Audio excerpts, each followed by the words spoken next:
ito sa ibabaw, pati ito. So ang titira lang ay nasa gitna. So mas maganda talaga kapag ganito sila, baby sila. Kasi walang uod. Yan. Dito yan sila makikita. Diba?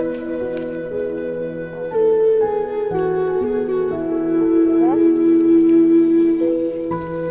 Mga baby pa sila. Fresh na fresh. Ayan. Dito talaga sa lugar na to.